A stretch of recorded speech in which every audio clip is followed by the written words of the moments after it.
Assalamualaikum warahmatullahi wabarakatuh. Masih di sini bersama saya Aryo Wibisono dalam channel Strike Back Riba. Mari kita berantas riba sampai ke akarnya. Ini bismillahirrahmanirrahim. Hari ini kita akan membahas mengenai debt collector. Apa sih debt collector itu sendiri? Debt collector adalah penagih hutang. Menagih siapa? Orang yang punya hutang tentu saja. Kenapa harus ditagih dengan debt collector? Karena orangnya biasanya sudah terlambat membayar hutang. Nah, metode penagihan debt collector ini sendiri ada berbagai macam. Dari mulai yang awal, SMS, kemudian ada per telepon, kemudian datang. Siapa aja sih yang bisa didatengin debt collector? Maksudnya utang apa aja gitu.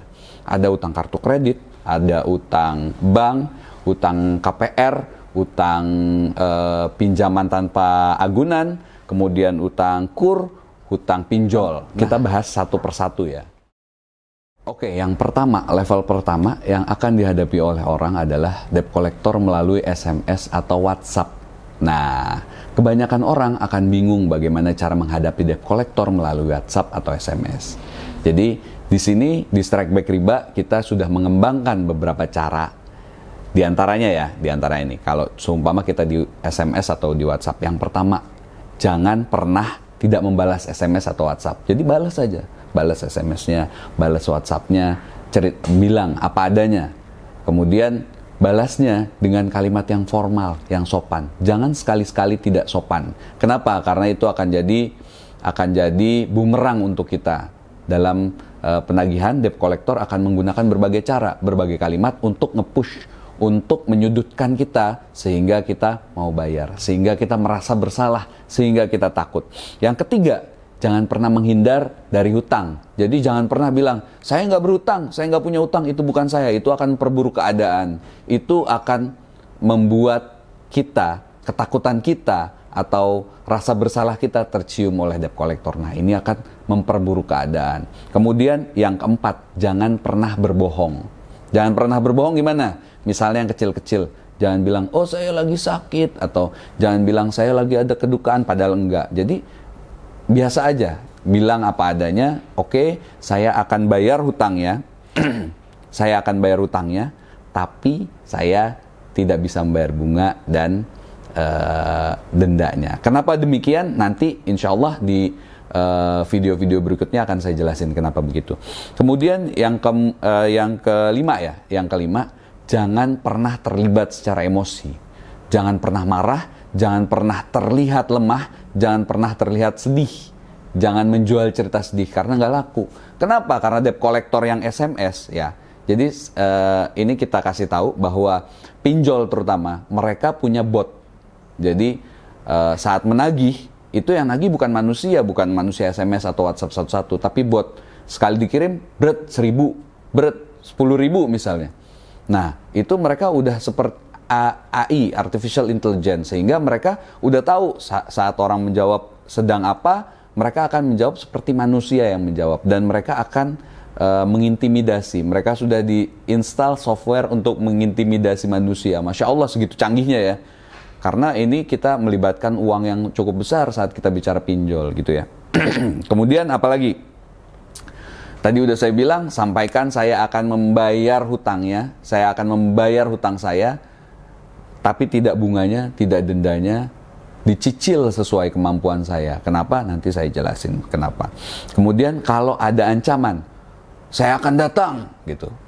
Si debt collector bilang, saya akan datangi rumah kamu, saya akan bawa ke polisi, saya akan inilah itulah, saya akan permalukan kamu. Nggak apa-apa, bilang aja, oke, saya akan sambut, silahkan datang. Alamat saya kalian sudah tahu di mana, sesuai dengan KTP, saya akan tunggu kedatangannya. Begitu. Kemudian apalagi? Kalau diancam akan sebar data, nah ini dia nih, kalau sebar data, jangan terpancing, biasa aja. Sebar data itu kita harus anggap sebagai bayaran kita di dunia, jangan sampai nanti kita bayarnya di akhirat. Jadi kalau sebar data ya sudah, nggak apa-apa, ikhlas saja. Jadi bilang, oh ya sudah, karena saya memang belum bisa bayar, silahkan sebar data saya. Nanti insya Allah akan diterangkan juga bagaimana cara menghadapi sebar data gitu ya. Kemudian kuncinya untuk menghadapi debt collector pada fase ini fase pertama ya. SMS, WhatsApp itu fase pertama, akan terjadi kurang lebih 1 bulan sampai 2 bulan atau 3 bulan. kita tergantung dari provider yang menyediakan ini. Jadi kuncinya persistence, istiqomah. Persistence, istiqomah. Jangan kasar, hadapi terus-terusan. Begitu sudah selesai fase SMS, akan fase telepon. Nah, insya Allah dalam fase telepon kita jelasin di video berikutnya. Oke, yang kedua adalah menghadapi debt collector yang menelpon. Yang nelpon ini biasanya banyak, nggak cuma satu orang. Ada berbagai macam orang. Ada yang laki-laki, ada yang perempuan. Yang perempuan juga tegas dan galak ya. Ini fase kedua. Setelah selesai fase SMS, biasanya fase telepon. Atau berbarengan nih, fase SMS, fase telepon, fase SMS, fase telepon. Nah, yang banyak kita jumpai fase telepon yang agak nakal adalah pinjol. Jadi saya pernah suatu saat, ini debt collector kartu kredit. Saya pernah yang nelfon, mohon maaf lahir batin ya, tercium oleh saya itu LGBT. Jadi begitu ngomong laki-laki tapi ke perempuan-perempuanan. Akhirnya saya kepancing saat itu, saya gas, nangis orangnya. Nah, di situ saya ngerasa, wah ini ada yang salah nih, nggak boleh seperti ini. Ini consume myself. Merugikan diri saya, merugikan orang lain. Nauzubillah min zalik, kita nggak bisa masuk surga gara-gara nauzubillah min zalik, kita nggak bisa masuk surga gara-gara nyakitin hati orang gitu ya. Kemudian gimana sih caranya untuk kita menghadapi debt collector per telepon? Yang pertama, jangan pernah tidak mengangkat telepon. Karena apa? Kalau tidak mengangkat telepon, mereka akan nelfon lagi sampai diangkat. Kenapa? Mereka nggak ada ruginya karena mereka call center, mereka punya banyak line telepon, mereka banyak punya orang yang nelfon dan yang lain-lain. Jadi yang akan rugi kita sendiri. Makin nggak kita angkat itu telepon, makin perasaan kita nggak enak, makin kita paranoid, makin kita merasa diburu, makin kita merasa terhantui. Angkat aja teleponnya, ngomong baik-baik. Yang kedua, balasnya, membalas bahasanya dengan bahasa yang formal. Jangan nggak formal, jangan diajak berantem. Kenapa? Itu akan perburuk keadaan.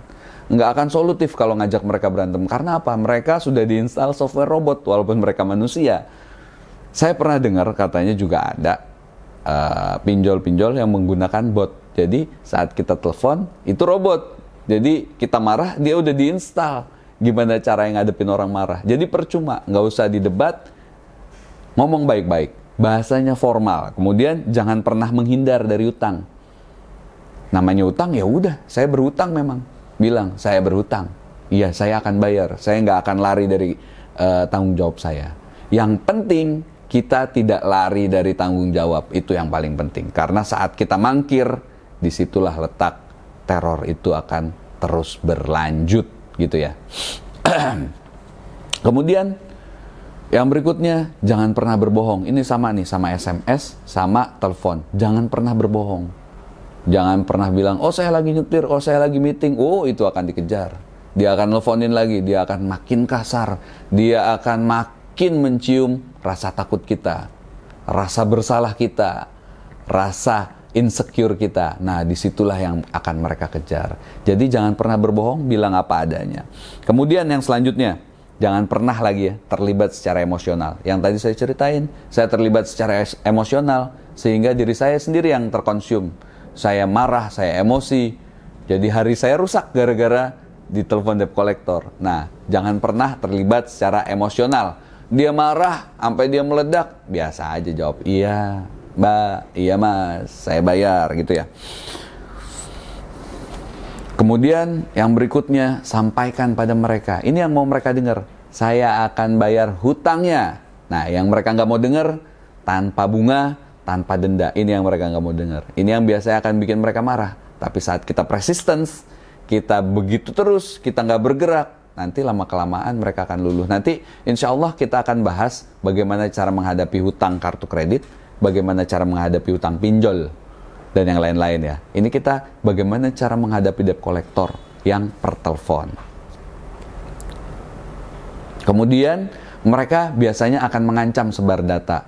Perlu dipahamin sama teman-teman bahwa saat kita akad, saat kita deal dengan pinjol, bahwa kita sepakat data kita yang ada di handphone semua diambil sama mereka.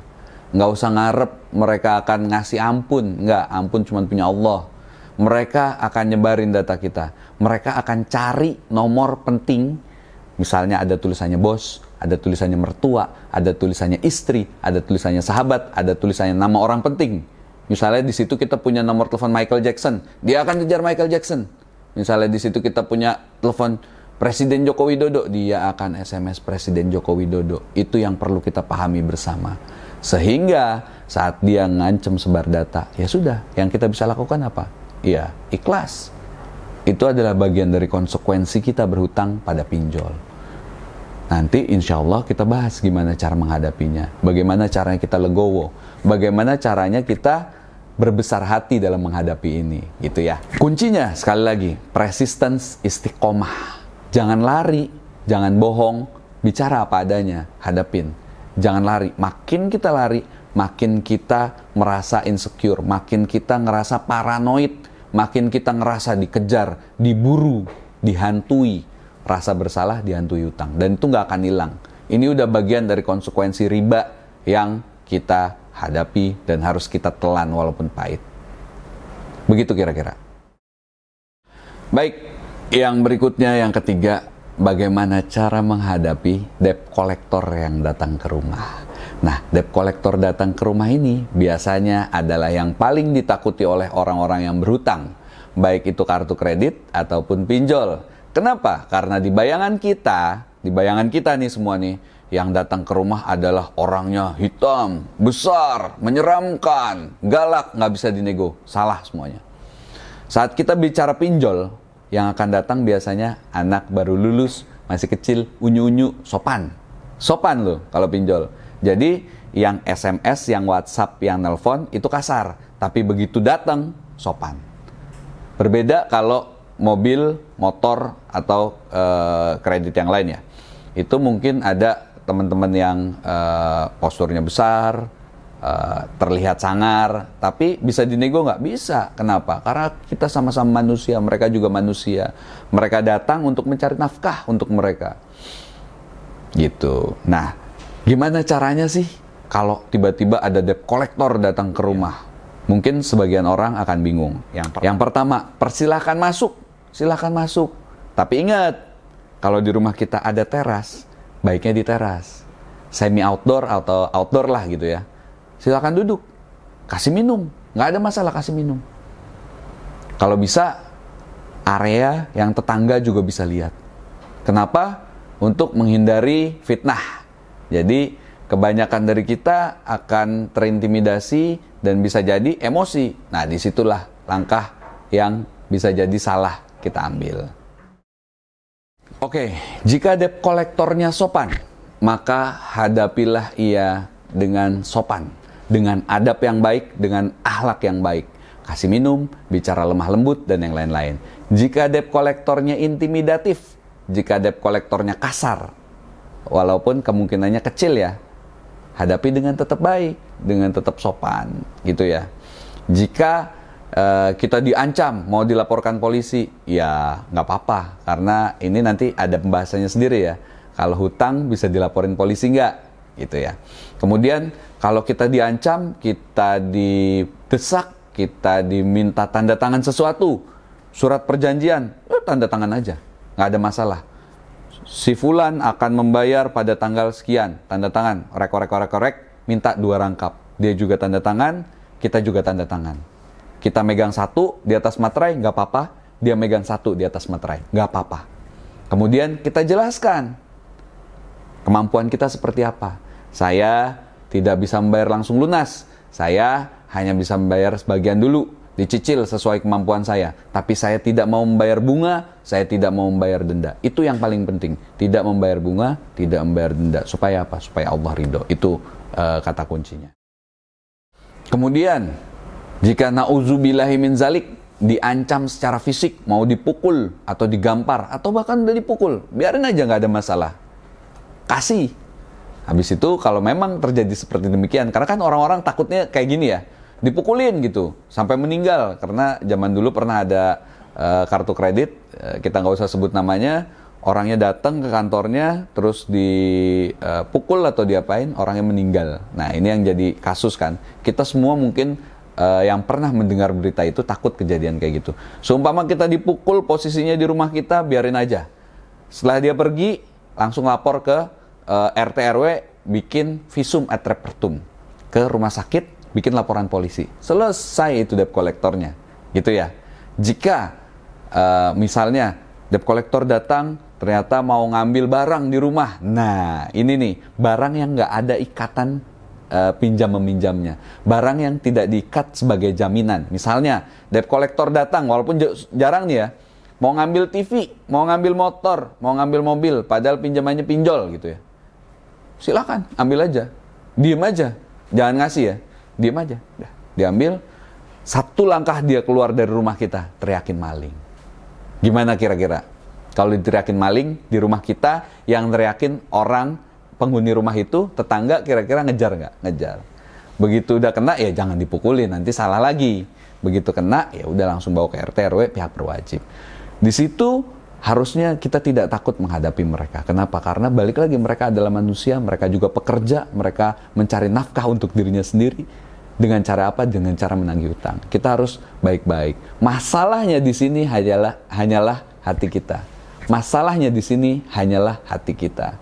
Rasa takut kita, rasa paranoid kita yang ada di kepala, overthinking, itu yang menyebabkan rasa takut yang berlebihan pada kita, sehingga saat ada debt collector datang, kita milih pura-pura nggak ada di rumah. Sampai ada di video, ada debt collector nendang rumah, ternyata ada orangnya. Gitu kan, jadi malah malu-maluin ya. Jadi hadepin aja dengan santai, dengan kepala dingin, dengan pikiran tenang, dengan semuanya yang baik gitu. Insya Allah saat kita negosiasi, semoga Allah mempermudah, semoga Allah ridho, maka debt collector juga insya Allah mau mengerti. Begitu kira-kira.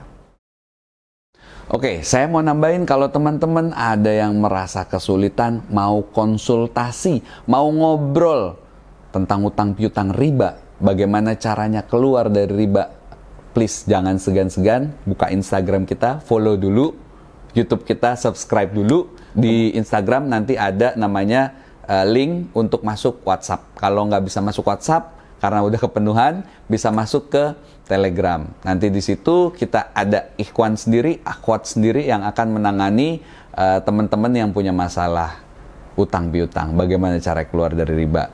Di Strike Back Riba sama sekali 0 rupiah, kami tidak memungut 1 peser sen pun dari teman-teman yang mau konsultasi. Di Strike Back Riba, biarkan kami yang menelpon. Kenapa? Karena itu adalah bagian dari amal kami untuk teman-teman. Semoga Allah ridho. Bismillahirrahmanirrahim. Assalamualaikum warahmatullahi wabarakatuh. Hari ini masih bersama saya Aryo Wibisono. Masih dalam channel Strike Back Riba. Mari kita berantas riba sampai ke akarnya. Kali ini kita akan membahas mengenai hal yang cukup fundamental, yaitu bagaimana cara menghadapi hutang kartu kredit. Kita nggak membahas dari syariat Islamnya, kita akan membahas mengenai secara teknis. Walaupun teknisnya juga harus berhubungan dengan syariat Islam ya. Jadi perlu dipahami sama teman-teman yang punya kartu kredit yang nunggak. Jadi kita bagi beberapa fase. Ada call itu collectible call 1, biasanya bank menyebut call 1 sampai call 5. Jadi call 1 itu biasanya 1 bulan belum membayar, itu akan ditelepon, diingetin, halo Bapak Bulan, Bapak belum bayar kartu kredit ya, dengan nada yang seperti hidung ditutup gitu ya. Itu masih baik-baik. Call 2 biasanya sudah bulan kedua, itu akan ditelepon dengan nada yang nge-push, kapan nih mau bayar gitu. Gitu ya. Call 3 masih nelfon, diancam akan datang ke rumah. Dan itu kalau sudah call 2, call 3, teleponnya intens tuh, setiap hari telepon. Mereka seperti nggak ada bosennya nelfon, dan kalau nggak diangkat mereka akan 5, 10, 20, 50 kali nelfon, pagi nelfon, siang nelfon, sore nelfon. Tujuannya apa? Untuk melemahkan mental kita, untuk membuat kita ngerasa terpuruk, membuat kita ngerasa kepush, dan kita akan menghalalkan segala cara untuk nyari pinjaman lah, untuk gali lubang tutup lubang lah, untuk membayar kartu kredit ini. Nah kemudian begitu call 4, call 5 gitu ya, itu akan diancam untuk didatengin. Mereka biasanya ngancamnya gini, Pak, ini udah bukan ditanganin sama kami lagi ya, jadi ini udah ke bagian penagihan ya, gitu. Atau kita udah kirim ke pihak ketiga ya, gitu. Maksudnya pihak ketiga debt collector di luar yang memberikan kesan menyeramkan, orang yang akan badannya tegap, serem-serem datang ke rumah gitu.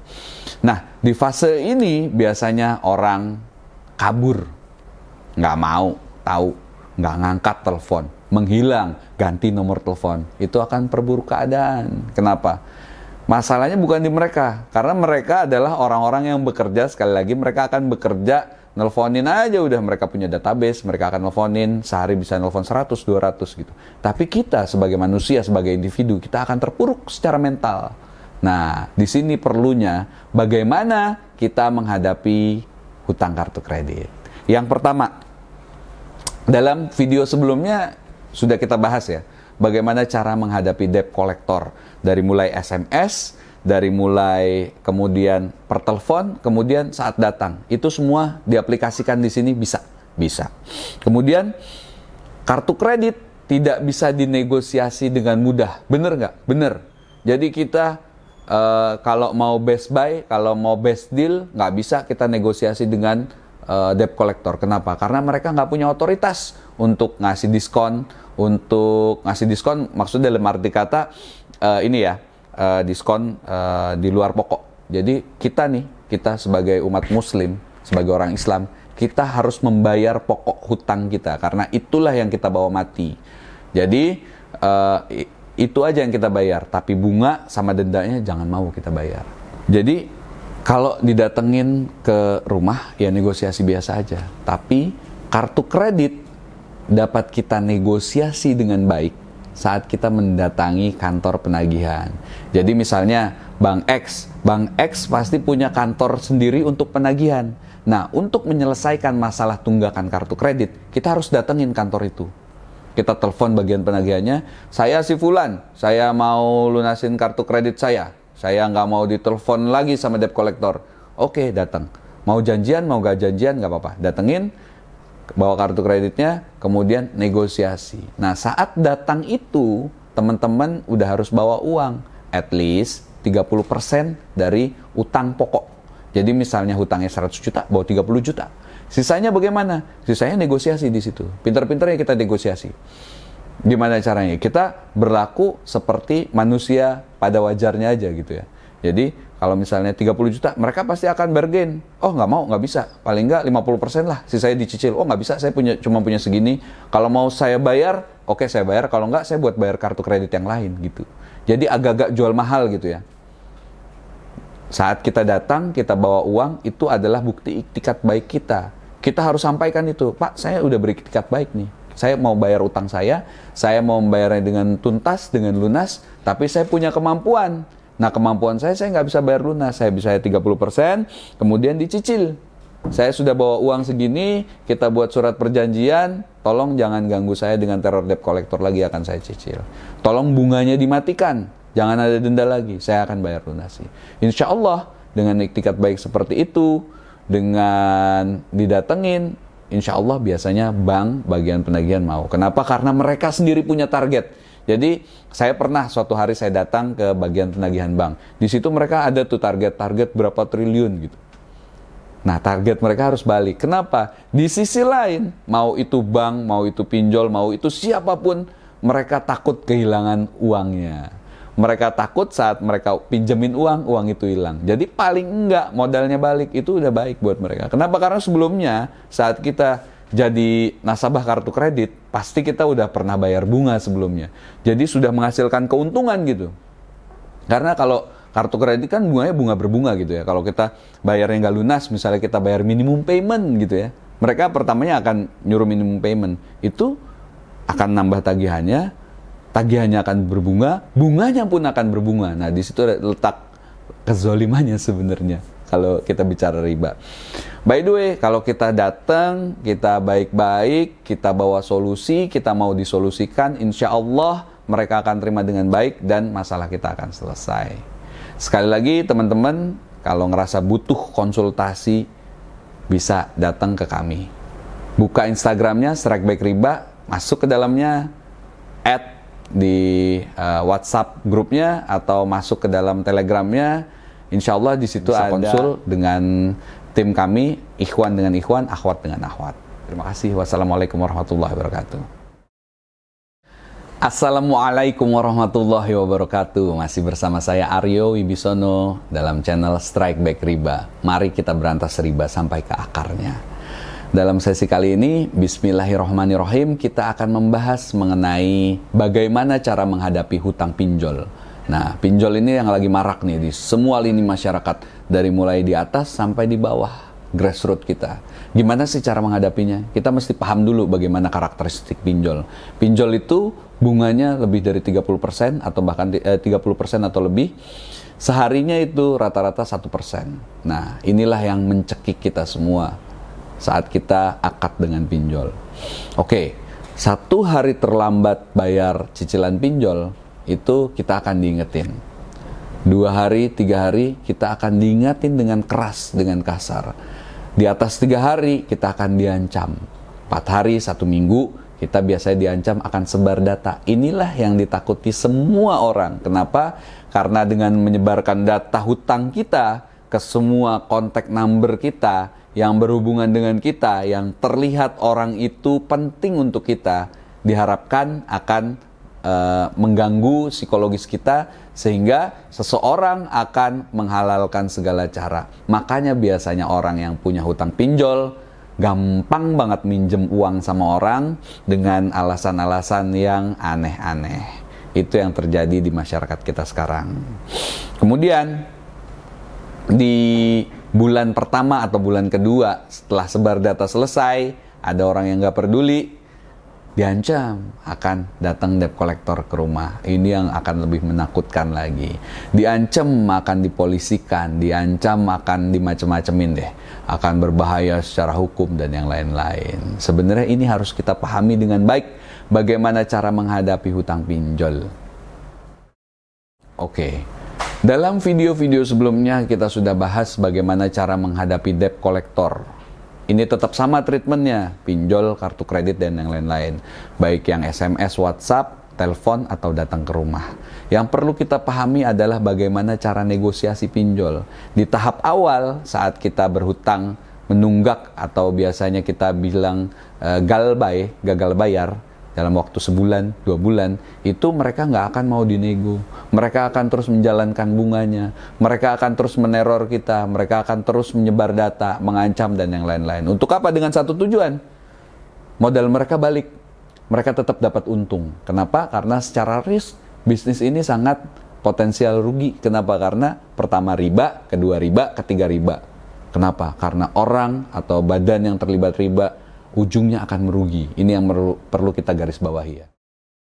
Setelah masuk bulan ketiga, biasanya mereka baru melunak sedikit.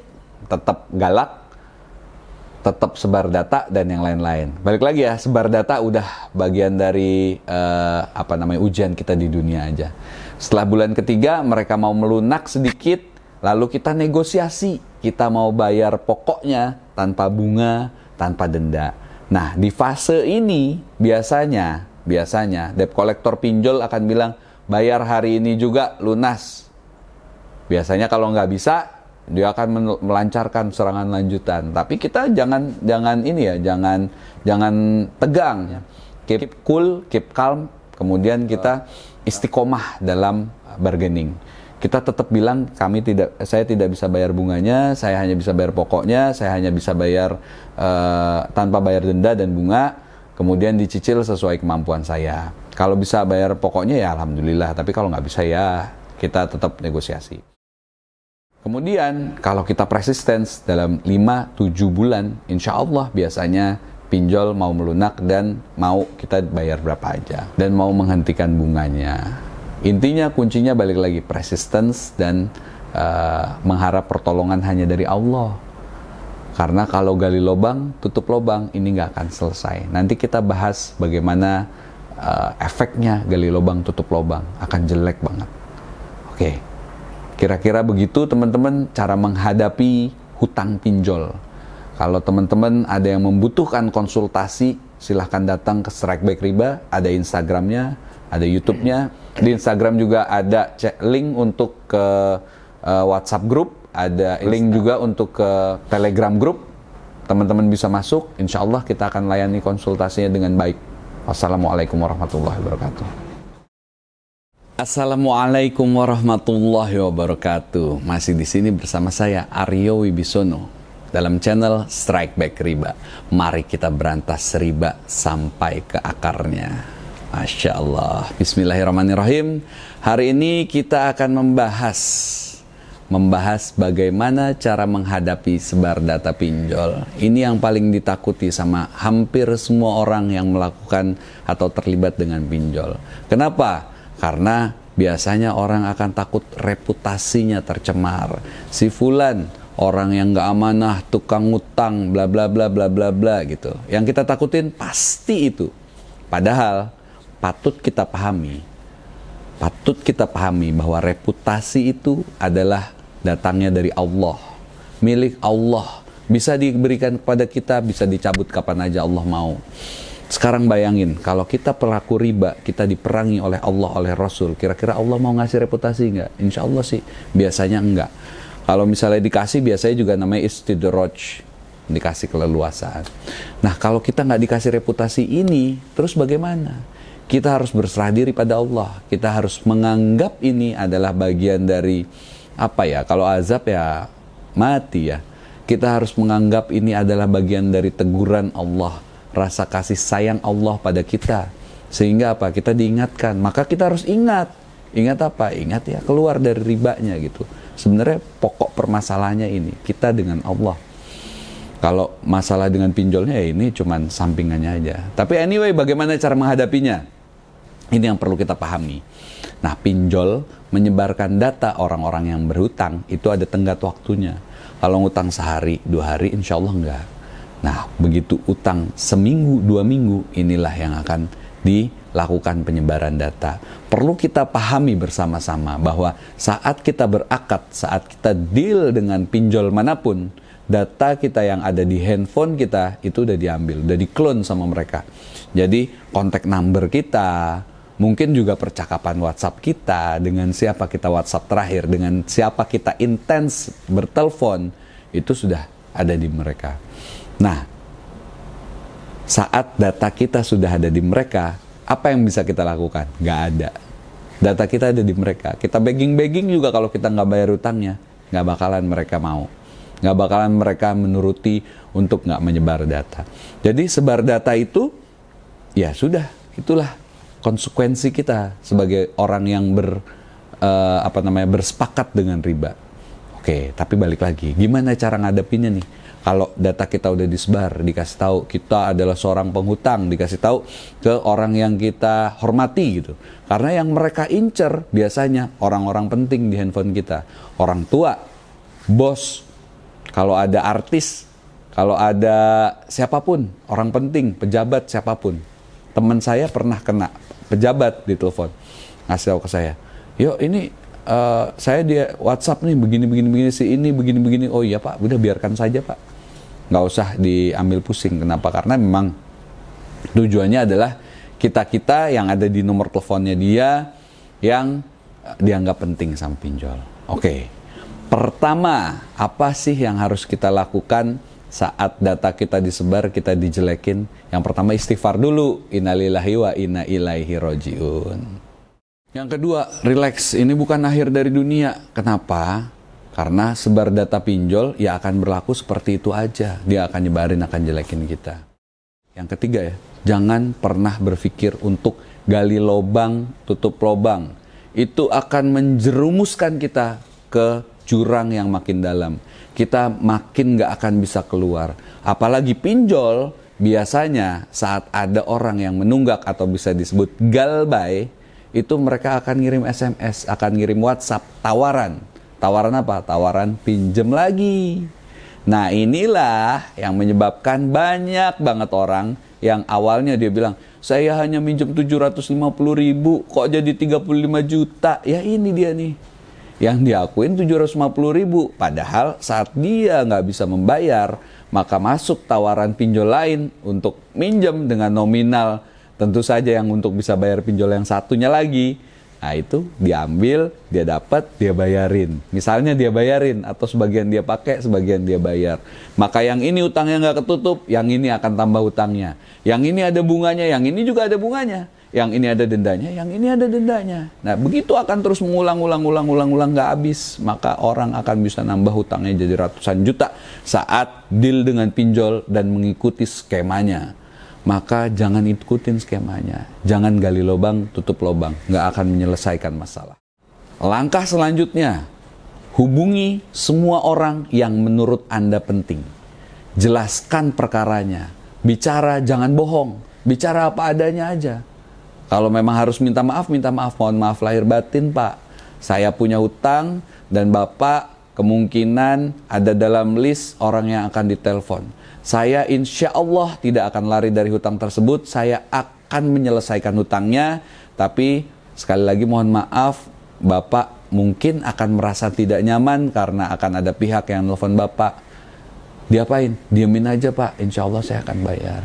Nggak usah digubris. Tapi saya mohon maaf sekali lagi ya.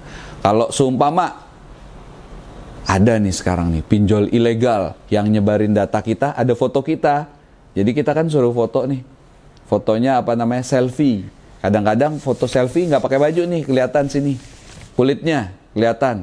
Terus di sebelahnya ada mohon maaf lahir batin ya, ada foto kemaluan. Entah laki-laki atau perempuan, disandingkan dengan foto kita, dibilang maling, nggak bayar, bla bla bla bla bla bla bla bla. Itu banyak kejadian. Gimana caranya? Ya balik lagi, telepon orang-orang yang kita anggap penting. Minta maaf, jangan berbohong. Sekali lagi ya, jangan berbohong karena berbohong akan memperburuk keadaan. Kalau bahasa Inggrisnya one lie lead to another lie. Satu kebohongan akan mengarahkan kita kepada kebohongan lainnya. Lama-lama bau bangkainya akan tercium, nggak bisa ketutup. Maka di situ akan rusak permanen reputasi kita. Berikutnya, jangan takut kehilangan seseorang. Maksudnya orang yang ada di kontak number kita, entah klien, bos, atau siapapun. Camkan kata-kata saya ya. Orang yang sayang sama kita, orang yang mencintai kita apa adanya, nggak butuh alasan kita. Mereka akan terima kita apa adanya. Tapi orang yang membenci kita, orang yang nggak suka sama kita, ya kita ngomong sampai berbusa, beralasan sampai berbusa, bohong sampai berbusa, mereka nggak akan percaya. Mereka akan bodoh amat. Mereka akan tetap nganggap kita jelek. Jadi perlu dipahami, orang yang sayang sama kita akan terima kita apa adanya. Orang yang nggak suka sama kita nggak akan terima kita apapun keadaannya. Anggap proses ini sebagai filterisasi hidup kita. Filterisasi apa? Filter kita, yang mana yang teman, yang mana yang bukan teman, yang mana yang saudara, yang mana yang bukan saudara. Kalau orang itu pergi karena kita punya masalah, ya sudah, baguslah. Berarti kita terfilter hidup kita. Orang-orang yang mau tetap dekat dengan kita, orang-orang yang mau menerima situasi kita, keadaan kita, hutang kita dengan pinjol, itulah yang tetap kita temenin. Tapi jangan malah dipinjemin duit. Jangan, aduh kita lagi susah nih minjem duit dong. Itu nggak akan menyelesaikan masalah. Cara nyelesain masalahnya gimana? Sesuai dengan syariat Islam. Jangan lari dari syariat Islam. Pelajari lagi. Di Strike Back Riba, insya Allah kita punya beberapa jalan yang insya Allah sudah kita konsultasikan, sudah diaplikasikan secara bersama, yang sesuai dengan syariat Islam. Itu insya Allah bisa untuk mendapatkan pertolongannya Allah, membuka pintu ridhonya Allah. Gimana caranya? Yuk. Untuk teman-teman yang membutuhkan konsultasi, Strike Back Riba insya Allah membuka pintu selebar-lebarnya bagi teman-teman yang mau silaturahim dan konsultasi. Silahkan masuk ke YouTube Strike Back Riba, jangan lupa subscribe. Kemudian masuk ke Instagram Strike Back Riba, jangan lupa follow. Di situ ada link menuju WhatsApp group. Kalau WhatsApp grupnya sudah penuh, di situ juga ada link menuju Telegram group. Silahkan masuk, silahkan ngobrol. Ada admin di sana, ada ustadz yang insya Allah dengan pikiran terbuka dan dengan hati yang lapang terbuka dapat menerima konsultasi teman-teman. Akhwat dengan akhwat, ikhwan dengan ikhwan. Semoga Allah ridho. Dan oh iya, satu lagi, di Strike Back Riba kita 0 rupiah. Nggak ada 1 sen pun kita pungut dari teman-teman. Dan biarkan yang menelpon adalah kami. Semoga jadi amal soleh bagi kita bersama. Semoga Allah ridho. Wassalamualaikum warahmatullahi wabarakatuh. Assalamualaikum warahmatullahi wabarakatuh. Masih di sini bersama saya Aryo Wibisono dalam channel Strike Back Riba. Mari kita berantas riba sampai ke akarnya. Kali ini kita mau membahas satu hal yang sering disalahpahami sama orang-orang, yaitu apa? Apakah hutang piutang dapat dipenjara? Teman-teman tahu nggak? Utang bisa dipenjara? Nggak. Oh, nggak ada yang tahu apa tahu? Nggak jelas. Nah, di luaran sana banyak orang-orang yang sangat takut dipenjara karena hutang piutang. Nah, ini yang sangat sering disalahpahami. Dan ini adalah senjata maut yang sering dipakai oleh pinjol dalam menagih hutang ke orang yang berhutang. Gitu. Hutang piutang itu adalah perdata ya. Deliknya beda sama pidana. Nggak bisa dipidanakan, nggak bisa dipenjara. Bahkan kalau dipanggilin polisi, polisinya malah ada apa? Bingung. Pinjol insya Allah nggak akan ngelapor ke polisi. Kenapa? Karena itu akan membutuhkan birokrasi tersendiri yang akan ngerepotin mereka. Kenapa? Utang pinjol katakanlah ya, cuma 1 juta, 2 juta, 5 juta, 10 juta. Pokoknya kita nggak bicara bunga. Kemudian dia akan menyita waktu mereka untuk bikin laporan polisi. Kalau teman-teman tahu, laporan polisi itu ada namanya BAP. Nah, di BAP, berita acara pemeriksaan. Diperiksa, ditanyain siapa yang berhutang, berapa hutangnya, mana surat-suratnya, bla bla bla bla bla bla. Itu menyita waktu. BAP itu bisa 5-7 jam. Kemudian ada surat panggilan pertama. Orang yang nggak jawab, panggilan kedua, ketiga, baru orangnya dijemput paksa. Apakah mereka pinjol akan melakukan itu demi uang 1 juta, 2 juta? Kira-kira gimana teman-teman? Enggak, insya Allah enggak. Jadi nggak perlu khawatir. Itu hanya geretakan mereka aja. Nggak ada namanya perdata dipidanakan. Nggak ada. Deliknya beda. Jadi ancaman itu diiyain aja. Iya. Takut nggak? Nggak. Gitu. Karena nggak mungkin. Insya Allah nggak mungkin. Kemudian delik perdata bisa diapain sih? Disomasi, dikirimkan surat teguran. Somasi itu surat teguran, ditegur bahwa kamu memiliki hutang, kamu sudah menunggak, kamu harus membayar. Apa yang harus kita lakukan? Instead of bayar pengacara mahal, dan mereka juga harus bayar pengacara yang juga mahal, mendingan balas sendiri. Kalau sampai disomasi ya, balas sendiri. Saya Fulan, ya saya mengaku berhutang, tapi saya tidak bisa membayarnya sekarang, saya akan mencicilnya sesuai kemampuan saya tanpa denda, tanpa bunga. Balikin suratnya. Kemudian nanti disomasi balik. Nih kita bicara skenario kalau sampai ke ranah hukum ya. Somasi balik. Sekali, 2 kali belum bayar, akhirnya nanti datang nih. Kalau beneran datang, walaupun nggak mungkin ya, nggak mungkin. Dia datengin surat dari pengadilan, dipanggil untuk beracara. Ya udah, datang aja ke pengadilan, mewakili diri sendiri. Terus bilang, saya mau bayar Pak Hakim, tapi saya nggak punya kemampuan buat bayar sekarang, gitu. Bicara apa adanya, jangan berbohong. Kemudian apa? Ya, prosesnya akan makan waktu lama. Pengadilan negeri 3 bulan katakan, pengadilan tinggi 3 bulan katakan, Mahkamah Agung 3 bulan katakan, kasasi 3 bulan katakan, 1 tahun demi menagih uang yang cuma 1 juta, 2 juta, 3 juta, 10 juta, dengan effort yang besar, dengan biaya yang mungkin ratusan juta buat bayar pengacara. Mungkin nggak kira-kira? Pakai logika, nggak mungkin. Insya Allah nggak mungkin. Dengan ketidakmungkinan itu, apakah masih wajar kalau kita takut? Takut dipenjara, takut dipidana, takut diperdata, takut diadili secara hukum? Kayaknya nggak usah khawatir deh. Ya nggak sih? Nah, untuk menghadapinya, bagaimana ancaman? Mau dipenjara, mau dipolisikan, mau dipermalukan. Hadapi sesuai syariat Islam. Sekali lagi teman-teman, yang merasa butuh konsultasi, kami di Strike Back Riba membuka pintu sebesar-besarnya untuk konsultasi teman-teman. Semoga Allah ridho. Wassalamualaikum warahmatullahi wabarakatuh. Assalamualaikum warahmatullahi wabarakatuh. Masih bersama saya Aryo Wibisono dalam channel Strike Back Riba. Mari kita berantas riba sampai ke akarnya. Masya Allah. Bismillahirrahmanirrahim. Kali ini saya mau ngebahas mengenai jargon yang seperti ini. Galbay, sebar data, sama dengan hutang lunas. Nah lo, tahu nggak sih? Galbay itu gagal bayar. Sebar data tuh data si penghutang disebarkan ke semua kontaknya. Sama dengan hutang lunas. Itu stigma yang timbul di masyarakat. Yang banyak timbul di masyarakat. Jadi orang yang berhutang pinjol akan menganggap hutangnya lunas saat data hutangnya disebar. Saat nama baiknya dicoreng. Bener nggak sih kira-kira? Kalau kita bicara syariat Islam teman-teman, itu sama sekali enggak.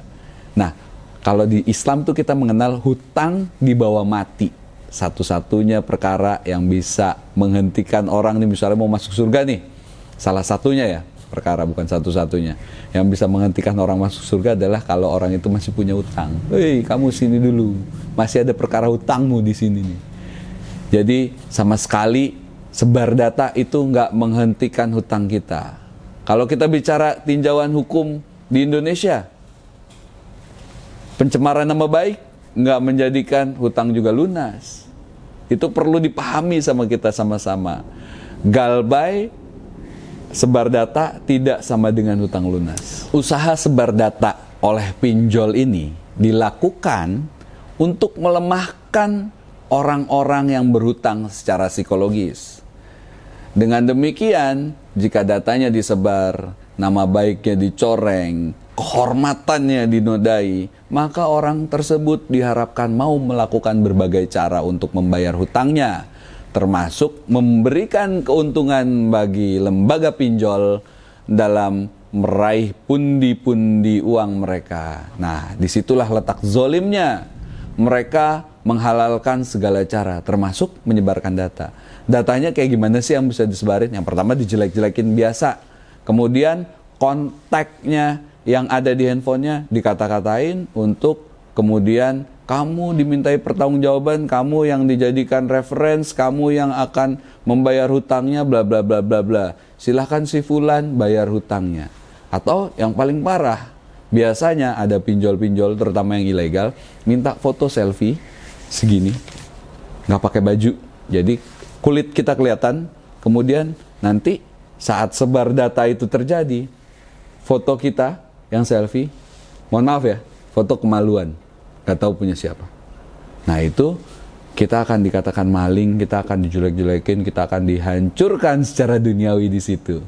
Nah itulah usaha mereka untuk melemahkan orang secara psikologi, terteror, dihantui, kemudian dilemahkan, dibuat tidak berdaya, sehingga ya itu tadi mau melakukan segala cara. Harapannya pinjol dalam melakukan sebar data itu adalah orang-orang yang dihubungi itu menghubungi balik nih ke si penghutang, memaksa, nge-push, kalau perlu marahin untuk orang itu bayar hutangnya.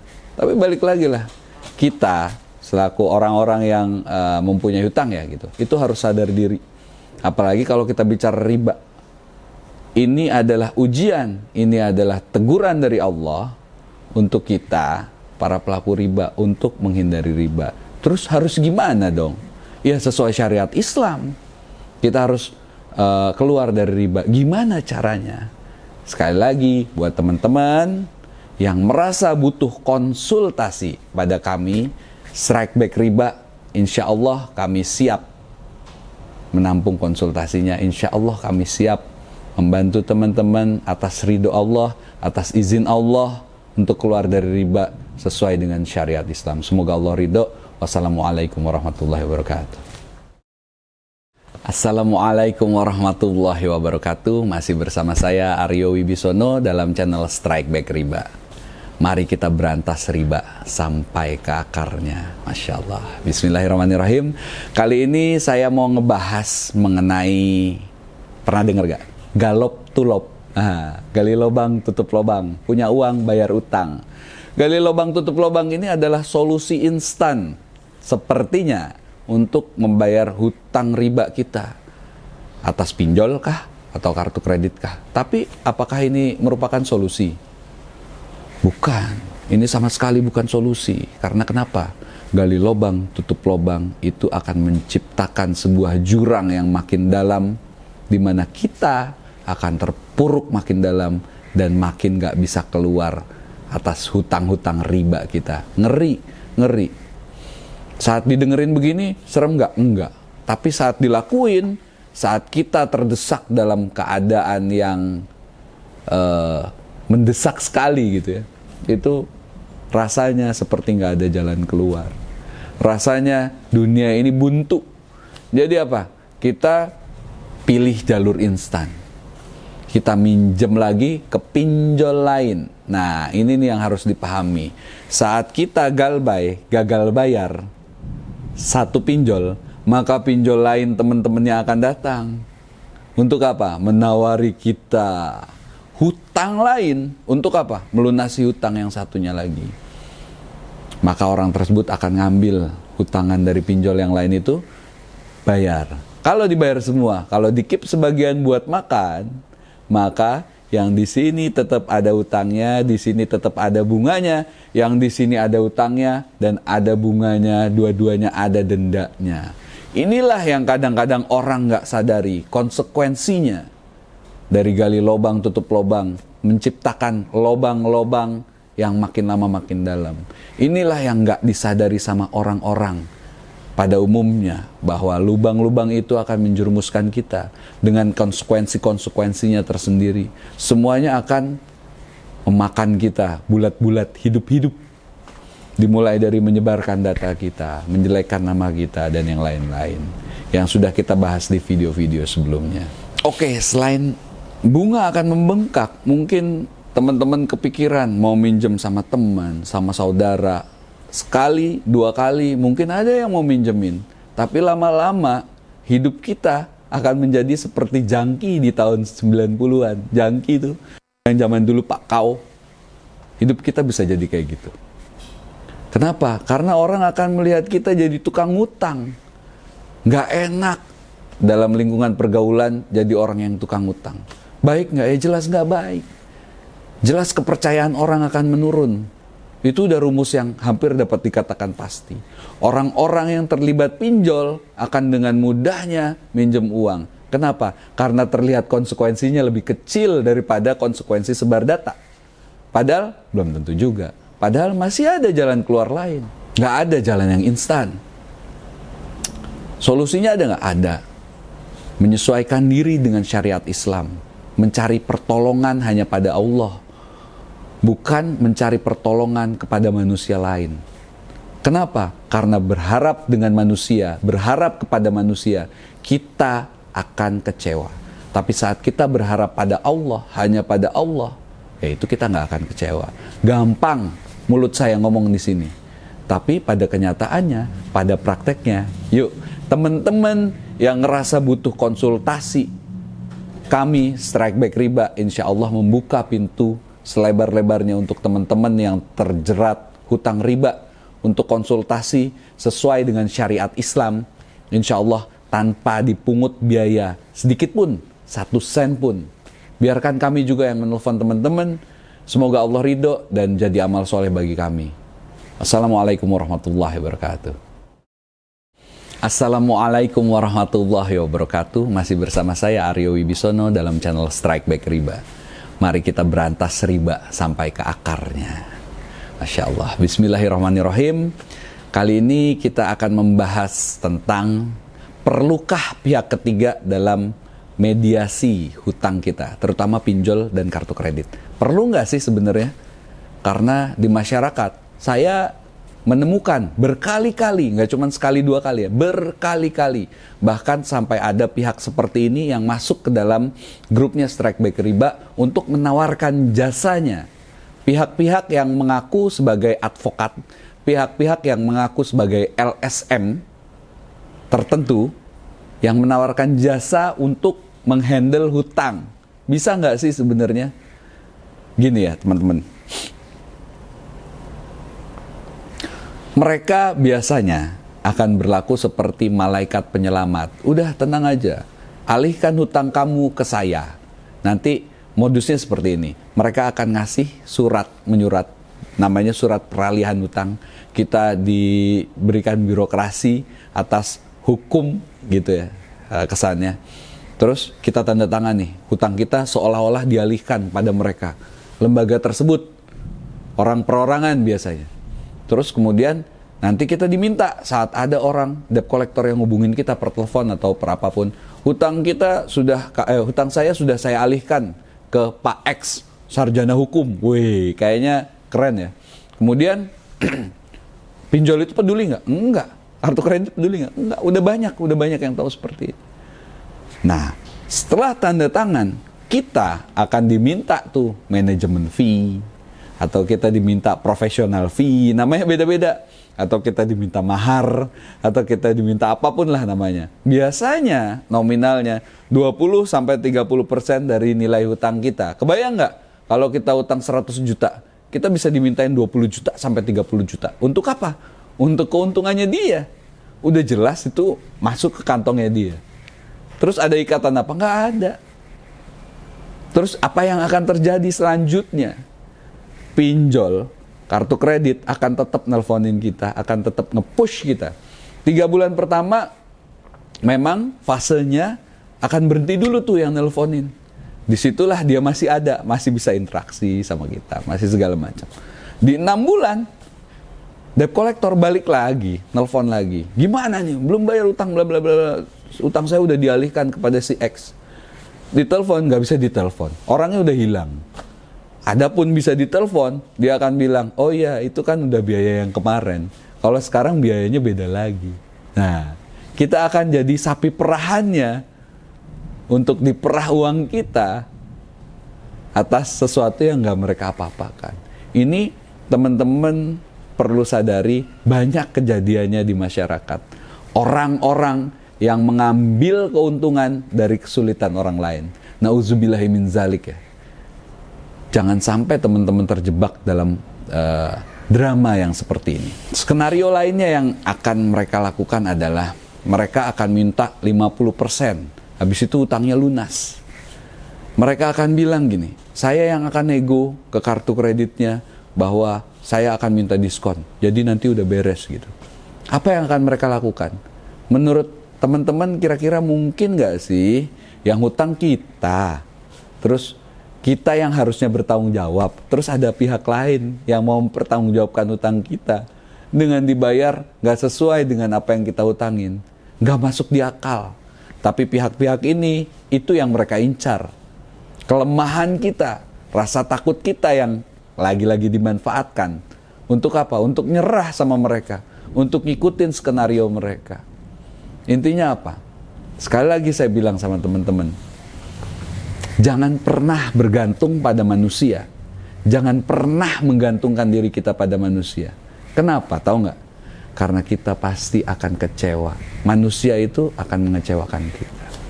Intinya, hasbunallah wa ni'mal wakil, ni'mal maula wa ni'mal nasir. Cukuplah Allah sebagai tempat diri kita, bagi kita, sebaik-baiknya penolong bagi kita. Jadi jangan berharap pada selain Allah. Gantungkan nasib kita, gantungkan diri kita, hidup kita pada Allah. Minta pertolongannya hanya sama Allah. Jalan keluarnya, solusinya hanya itu. Nggak ada yang lain.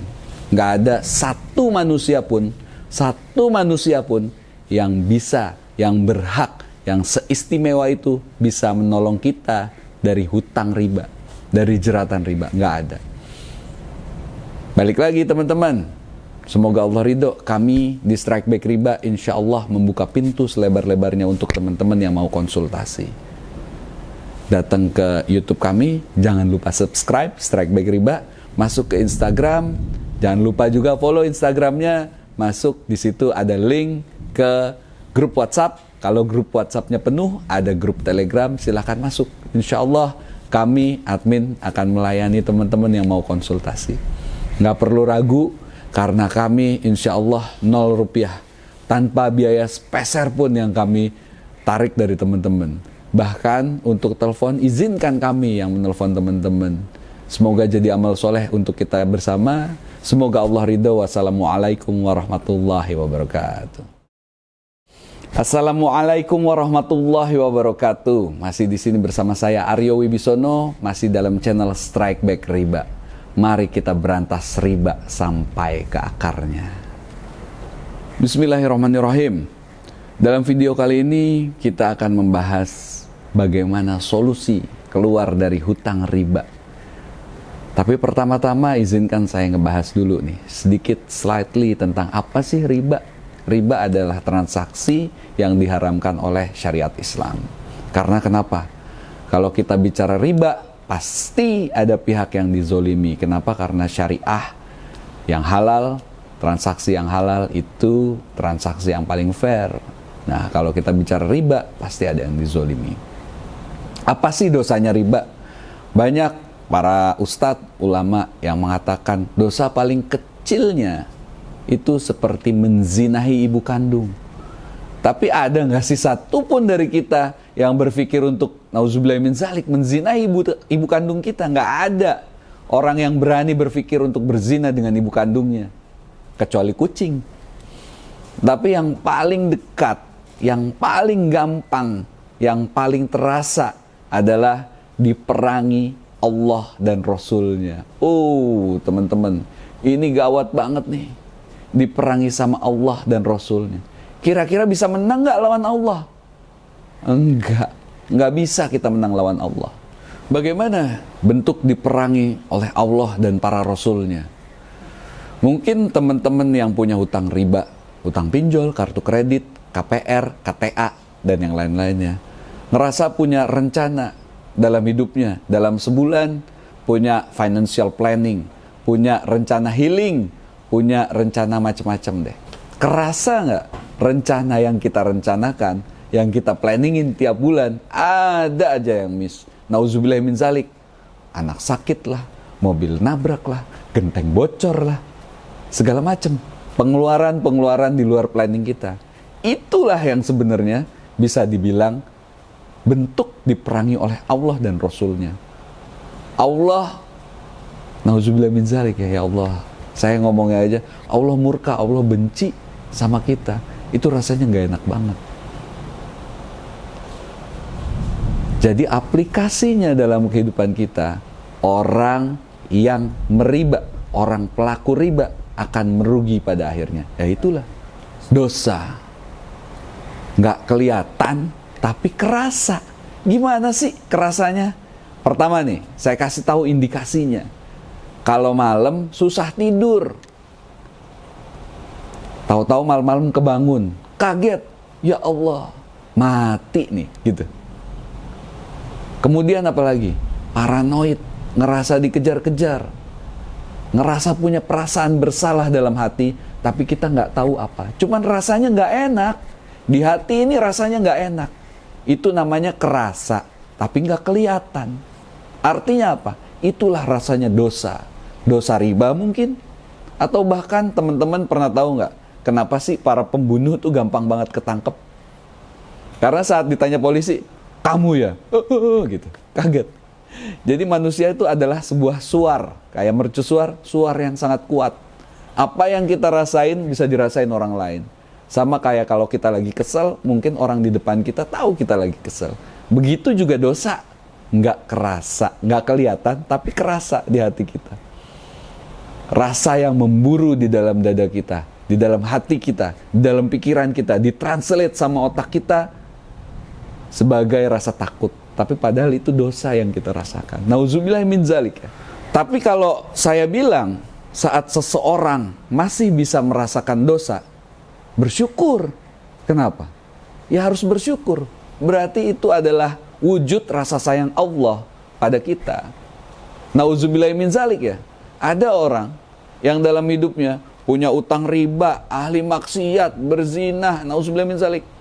Mungkin ngerampok atau berjudi atau apapun. Tapi hidupnya datar, bahkan cenderung naik. Usahanya bagus, hartanya melimpah, mobilnya selalu bagus, kehidupan rumah tangganya baik. Tapi bisa jadi itu istidraj, penundaan dari Allah. Nauzubillahi min zalik. Nggak bisa ngerasain dosa, tiba-tiba mati. Mau bilang apa kita? Saat ditanya man robuka, siapa Tuhanmu? Mulut kita penuh dosa riba. nggak bisa jawab. Matilah kita, udah mati dalam kubur. Nggak ada lagi penolong, nggak ada lagi obatnya. Nauzubillahi min zalik. Maka bersyukurlah kita yang masih bisa merasakan dosa. Bersyukurlah kita yang masih bisa merasakan pahitnya hutang riba. Kenapa? Karena masih ada jalan keluarnya, insya Allah. Masih ada penolongnya. Penolongnya apa sih? Gali lubang tutup lubang, minta pertolongan orang lain, cari saudara kaya kita, datengin, tolong dong lunasin hutang aku. Bukan, nggak ada. Saya pernah punya pengalaman, saya juga pernah berhutang riba. Waktu itu hutang saya beberapa miliar. Mungkin buat sebagian orang yang hutangnya puluhan miliar kecil. Enggak, hutang saya buat saya sangat besar. Kalau boleh disebut nominalnya 4,8 miliar. Buat saya itu it's killing me inside. Setiap malam yang saya rasakan adalah jam 1 pagi bangun begitu, literally begitu. Yang ada di pikiran saya, mati nih gue. Mati nih gue. Mati nih gue. Rumah saya, rumah orang tua saya, rumah partner-partner saya, rumah mertuanya partner saya masuk ke dalam bank. Blunder, gak bisa kebayar. Tapi alhamdulillah atas izin Allah, semuanya atas izin Allah. Alhamdulillah saya bisa keluar dari utang tersebut. Nah, balik lagi nih, untuk orang-orang yang mengandalkan manusia lain untuk menyelesaikan masalahnya, maka siap-siap apa? Kecewa. Kenapa? Karena tidak ada satupun penolong bagi kita kecuali Allah. Kenapa? Karena yang bisa mengeluarkan kita dari jeratan riba hanyalah ridhonya Allah. Maka dengan ridhonya Allah, pertolongan Allah pun juga datang dengan mudahnya. Kenapa? Karena Tuhan kita Allah Maha Kaya. Gampang banget, tik, ketolong deh kita. Perlu dipahami juga sama teman-teman bahwa keluar dari riba itu nggak ada yang instan. Mungkin ada beberapa kasus lah. Saya pernah ketemu kasus 2 hari lunas, hutang 70 juta. Tapi nggak semuanya Allah kasih kemudahan begitu. Maka jalan keluar yang dipilih jangan sampai salah. Saya pernah ketemu teman yang melakukan apa? Untuk bayar hutang riba, judi. Judinya nggak tanggung-tanggung. Datang ke kuburan, nyari jin, minta nomor. Dapat nggak? Dapat, keluar. Utangnya 30 juta saat itu, si Fulan. Keluar itu nomor, dapat uangnya 30 juta. Saya tanya, Pak, lunas dong utangnya? Ya enggak lah Pak. Kenapa? Ya uang jin dimakan setan. Oh gitu ya. Habis itu apa? Utangnya makin tambah. Logika nggak? Nggak masuk logika. Tapi ya itulah dia, mengharapkan pertolongan selain dari Allah. Apalagi pesugihan, apalagi mencuri. Ya Allah, banyak banget. Bahkan kami nih, admin Strike Back Riba, sering banget ketemu orang yang mau bunuh diri. Jangan dibilang orang yang mau bunuh diri itu orang yang gak paham agama. Bahkan saya pernah menemukan santri mau bunuh diri. Nauzubillahi min zalik.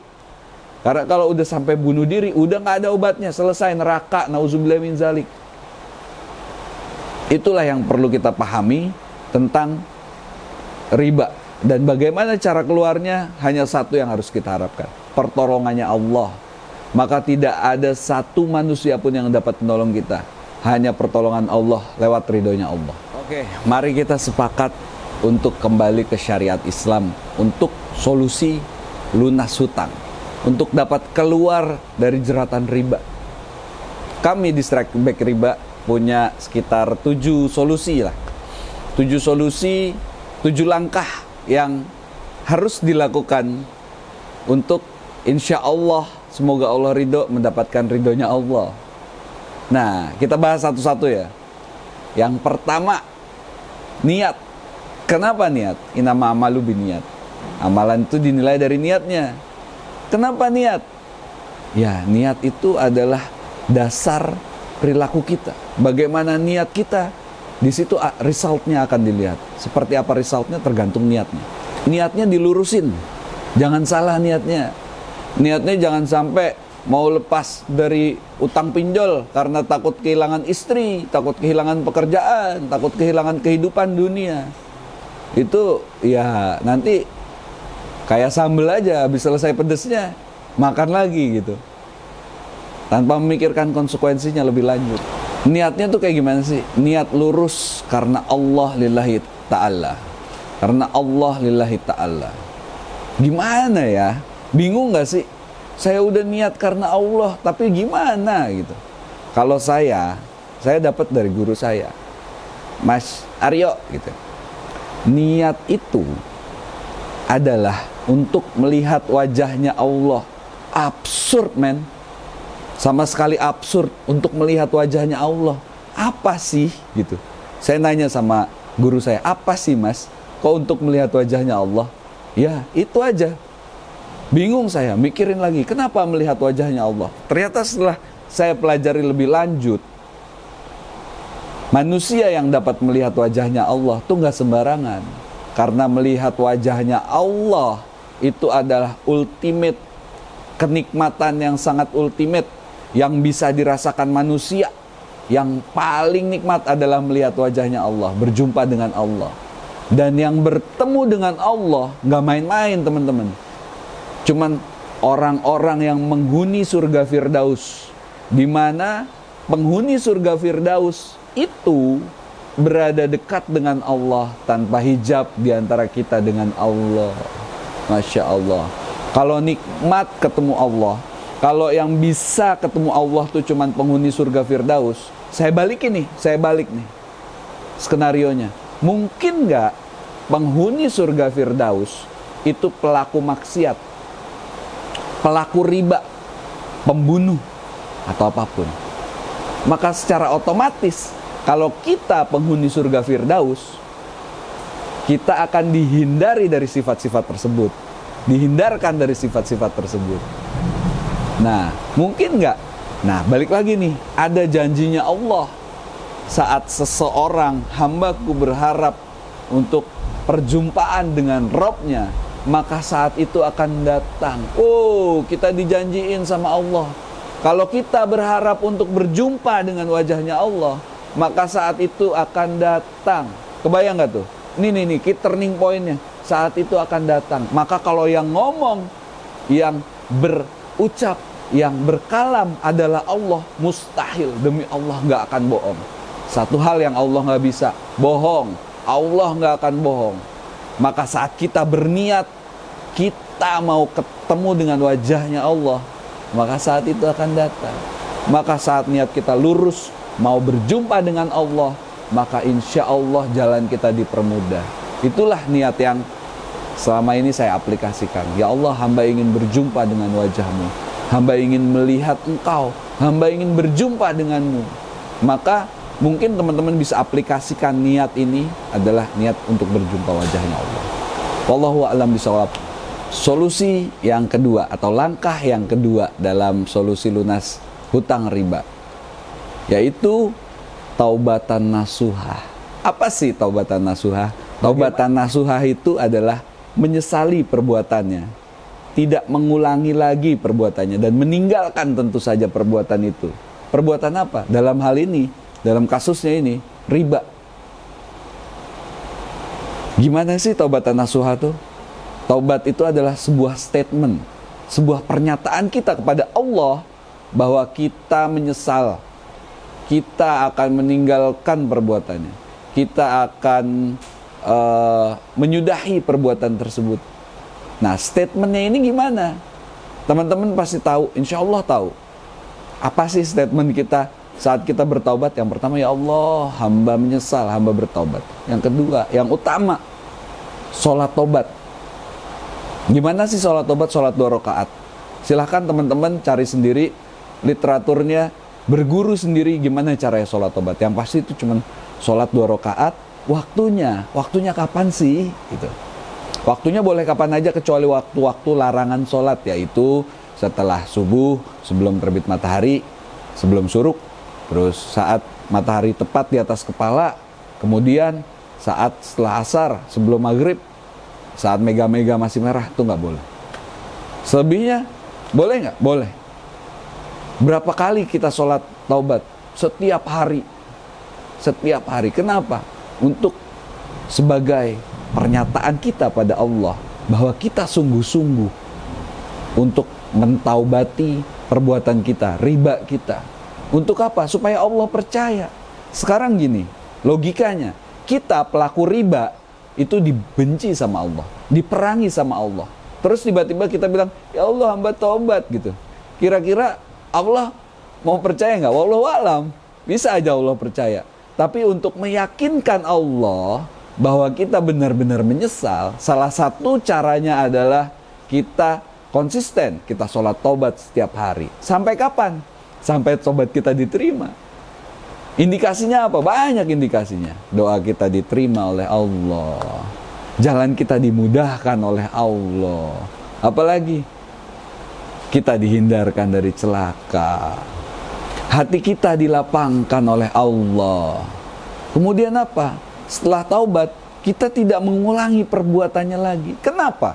Kalau kita ngulangin perbuatannya lagi, misalnya nih, udah selesai nih, langkahnya dilakuin. Kemudian kita ngutang lagi nih, dari satu pinjol, misalnya kita ngutang kartu kredit, selesai. Itu kartu kredit, insya Allah biasanya yang terjadi susah dibayarnya. Kenapa?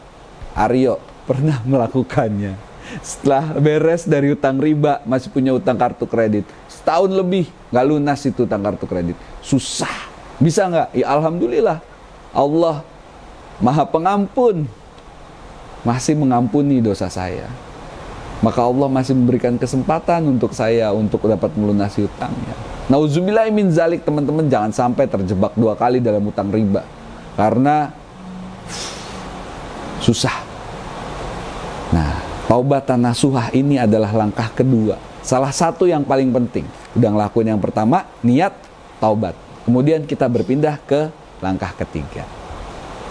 Langkah ketiga dari solusi lunas hutang riba, yaitu pernah dengar nggak?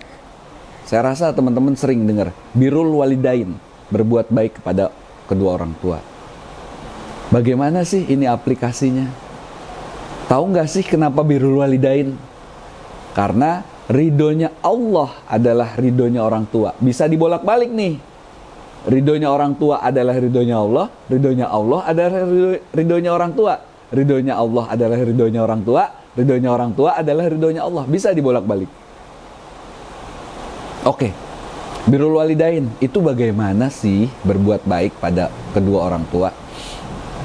Saya harap teman-teman yang masih ada orang tuanya memanfaatkan kesempatan ini untuk melangkah di langkah ketiga ini. Oke, kita langsung ngomongin contoh kasus ya. Bagaimana sih aplikasi birrul walidain? Kalau saya waktu itu, saya datang ke ibu saya. Alhamdulillah qadarullah, ibu saya masih ada.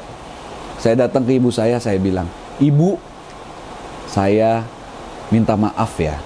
Oh iya, datang ke orang tua kita, bawain hadiah terbaik yang bisa kita beliin. Apa aja kesukaannya dia deh. Misalnya orang tua kita suka makan sate padang, bawain sate padang. Nasi padang, bawain nasi padang. Sate kambing kita bawain sate kambing. Duren kita bawain duren. Saya datang aplikasinya ke ibu saya. "Ibu, saya minta maaf ya Bu," sambil dipeluk, "atas semua kesalahan saya dari saya kecil sampai saya besar, sampai saya dewasa." Sambil dipeluk. Nangis ibu saya. Gimana nggak nangis? Anaknya yang bangor meluk sambil tiba-tiba ngomong gitu. Ibu saya bilang apa teman-teman? "Yo, kamu nggak usah minta aja, ibu udah maafin kesalahan kamu." Nangis teman-teman saya sambil peluk. "Maaf ya Bu," gitu. Drama deh pokoknya. Kalau dilihat, orang pasti kesel. Terus bilang apa lagi? "Bu, doain saya ya Bu, doain ya Bu." Ibu saya bilang apa? "Yo, kamu gak usah minta. Setiap ibu sholat, setelah selesai sholat, ibu pasti selalu doain kamu." Waduh, rasanya teman-teman kayak ditusuk. Apa yang kita lakukan selama ini ke orang tua kita? Kita lagi ada masalah, kita lagi dalam keadaan terpuruk, datang ke ibu kita ngomong gitu, "Ya Allah, astagfirullahaladzim, ampuni hamba." Kemudian ini yang paling penting. "Bu, saya lagi ada masalah Bu." Nggak usah kita ngomong masalahnya apa. Kalau saat itu saya ngomong, "Bu, saya punya utang 4,8 miliar, pingsan ibu, ya kan? Saya nggak ngomongin masalahnya apa. Yang saya butuhin dari ibu, ridho ya bu. Ridho ya bu. Ibu saya saat itu ngomongin, iya yo, ibu ridho. Mulai saat itu, selesai percakapan itu, saya keluar dari rumah ibu saya. Rasanya lebih tenang, jauh lebih tenang. Karena apa tahu nggak teman-teman? Kalau orang tua kita ridho sama kita, insya Allah nggak ada alasan lagi bagi Allah untuk gak ridho sama kita. Kita udah punya modal nih, niat udah lurus, tobat udah tobat setiap hari, ridho orang tua udah punya 3 kita bekal. Kita tinggal melangkah ke 1 lagi, langkah keempat yang paling fundamental juga. Nah maka dengan ridhonya orang tua, Allah juga akan ridho. Nah setelah itu apa? Saya alhamdulillah qadarullah rumahnya deket sama ibu saya, cuma jarak 2 kiloan deh. Tiap hari saya datang, saya kalau ketemu ibu saya cium, ridhoin ya bu, doain ya bu gitu. Sampai dia bilang iya gitu. Udah jadi kayak keseharian aja, udah jadi kayak hal biasa aja. Tapi itu merupakan apa ya namanya? Supporting, merupakan booster untuk diri kita, untuk hati kita, untuk jiwa kita, untuk melangkah di hari-hari kita. Doa orang tua nggak main-main teman-teman. Coba rasakan sendiri doa dari orang tua kita. Kalau nggak ada ibu gimana? Bapak juga udah nggak ada gimana? Orang yang kita hormati seperti orang tua kita. Misalnya adiknya ibu kita, atau kakaknya ibu kita, atau paman kita, atau tante kita, om kita, bude, pakde, mbah, siapapun, orang tua. Insya Allah impactnya serupa. Langkah keempat dalam solusi lunas dari hutang riba, kita sebut saja perangi ribanya. Ini langkah yang paling fundamental kalau menurut saya. Langkah yang paling susah dilakukan. Kenapa? Karena 3 langkah lainnya adalah berhubungan dengan diri kita sendiri, dengan Allah, dan dengan orang yang paling kita sayang, orang tua. Langkah keempat ini kita berhubungan sama orang lain dan yang gak suka sama kita. Kenapa? Karena perangi ribanya, berhubungan dengan orang yang memberikan hutang. Gimana caranya? Nih, camkan ini ya teman-teman. Kalimat paling harus dikatakan. Saya akan membayar hutang saya. Saya akan melunasi hutang saya. Tapi hanya pokoknya saja. Saya tidak akan membayar bunganya. Saya tidak akan membayar dendanya. Boleh dengan kalimat apa saja, tapi intinya itu, bayar pokok, tidak bayar bunga, tidak bayar denda. Oke, kira-kira katakan pinjol, kartu kredit, debt collector, marah nggak? Marah. Artinya apa? Kita berperang lawan mereka. Artinya apa? Kita sebagai pelaku riba itu diperangi oleh Allah dan para rasulnya. Nggak mungkin menang. Adalah saat kita bilang seperti itu tadi, maka kita otomatis akan berperang lawan pelaku riba yang lain, yaitu pinjol, kartu kredit, dan yang lain sebagainya. Maka saat kita berperang lawan mereka, kita berharap kita menjadi oposisi mereka dan menjadi bagiannya Allah, menjadi sekutunya Allah. Kira-kira nih, kalau kita udah masuk ke bagiannya Allah, kita jadi hambanya Allah lagi. Kalau kita lagi dalam kesusahan, kalau kita diteror debt collector, kalau kita didatengin, kita diancam, Allah ngebantuin kita nggak? Pasti ngebantuin. Kenapa? Karena Allah Maha Pengasih, Maha Penyayang pada hambanya. Allah pasti akan membantu kita. Tinggal apa teman-teman? Tinggal kepala kita aja, sama hati kita. Beriman nggak kita sama Allah? Sejauh apa iman kita sama Allah? Sejauh apa kita menggantungkan hidup kita pada Allah? Sejauh apa kita lebih takut pada manusia kah? Atau lebih takut pada Allah kah? Lebih takut pada neraka kah? Atau lebih takut pada dunia kah? Disitulah letak ujian iman kita. Kenapa saya bilang tadi itu fundamental? Karena kalau kita nggak melakukan ini, karena kalau kita tidak melakukan ini, karena kalau kita tidak berperang lawan ribanya, mustahil teman-teman Allah akan ridho. Insya Allah, Allah nggak akan ridho. Insya Allah kita akan terpuruk makin dalam. Jadi bagi teman-teman yang punya keimanan, yang ujiannya keimanan, disinilah letak ujian. Yang harus kita lakukan adalah jangan overthinking, jangan bicara nanti gimana, jangan berandai-andai. Islam melarang kita berandai-andai. Kita serahkan semuanya pada Allah. kita imani Allah, kita beriman pada syariatnya Allah, syariat Islam, maka Allah yang akan ridho, yang akan memberikan jalan pada kita. Saya ambil contoh kasus ya. Ada satu teman saya yang konsultasi kepada saya. Dia orang daerah pulau lain. Beliau menggadaikan rumah pamannya yang paling galak. Satu. Beliau minjem uang juga sama personal tentara. Dua. Logikanya saat itu beliau harus membayar uang di bank, pinjaman di bank plat merah, atau rumahnya dijual sama bank. Yang kedua, ini tentara.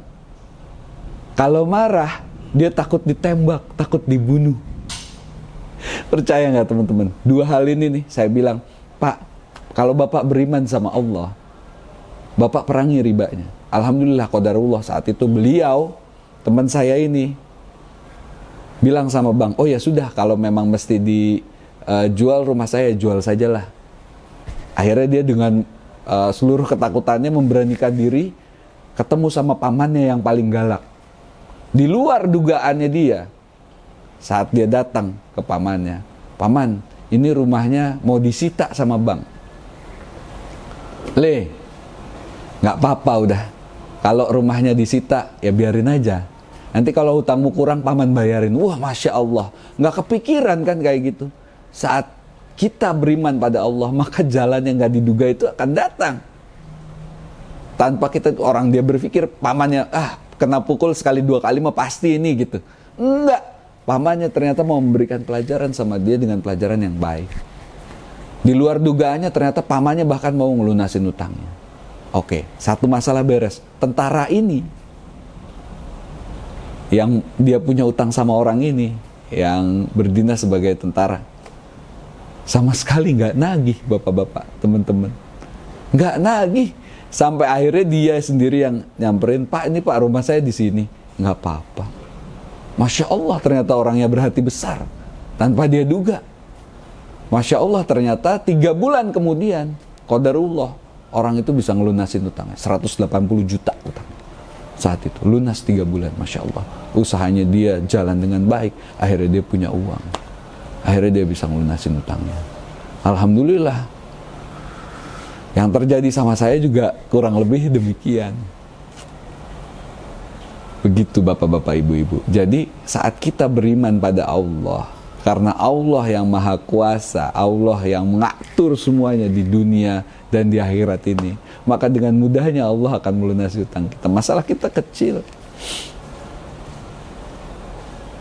Wallahu a'lam bishawab. Mari kita melangkah ke langkah selanjutnya. Langkah nomor 5 dalam solusi lunas dari hutang riba, kita sebut saja memantaskan diri di hadapan Allah. Mungkin teman-teman sering dengar, tidak kuciptakan jin dan manusia kecuali untuk menyembahku ya. Wa ma khalaqtul jinna wal insa illa liya'budun. Sebenarnya kalau ditelaah lagi, bukan untuk menyembahku, tapi untuk menghamba kepadaku, kata Allah. Nah, bagian dari menghambanya adalah beribadah pada Allah. Nggak cuman beribadah aja, tapi menjadi hambanya Allah. Untuk apa? Saat kita bicara lunas hutang, konteksnya untuk memantaskan diri kita mendapatkan pertolongannya Allah melalui ridhonya Allah. Nih ya teman-teman, ingat ya, yang bisa nolong kita adalah pertolongannya Allah lewat ridhonya Allah. Kalau Allah ridho, maka kita akan ditolong. Ini kata kuncinya, tarik garis lurus sama hidup kita. Pada umumnya, kita umat Nabi Muhammad, apa sih yang harus kita lakukan? Kita punya 5 rukun yang harus kita lakukan. Syahadat, sholat, puasa, haji, zakat, ya kan? Yang kita lakukan hari-hari apa? Sholat. Kita bicara memantaskan diri di hadapan Allah. Kalau yang wajibnya aja nggak dilakukan, apakah pantas? Ini pertanyaannya untuk diri kita ya. Pantas nggak sih saya ditolong sama Allah gitu ya? Oke. Sholat. Tanya sama diri kita sendiri. Sholat kita udah 5 waktu belum? Kalau jawabannya belum, pantas nggak kita ditolong sama Allah? Kalau udah, alhamdulillah. Sholat kita udah tepat waktu belum? Kalau belum tepat waktu, balikin lagi. Pantas nggak kita ditolong sama Allah? Nggak pantas.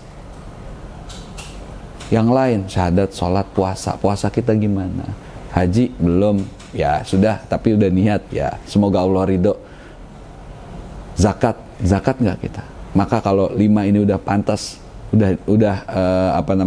sudah dilakukan, maka kita bicaranya dari tadi memantaskan diri di hadapan Allah.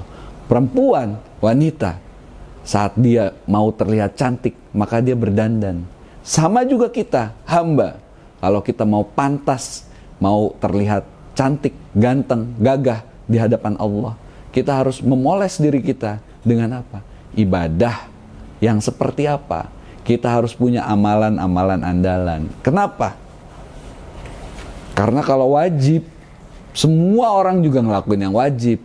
Di ujung sana ada Ustadz Adi Hidayat yang apal Quran searti-artinya. Di ujung sana saya punya teman namanya Ustadz Hadian Akbar.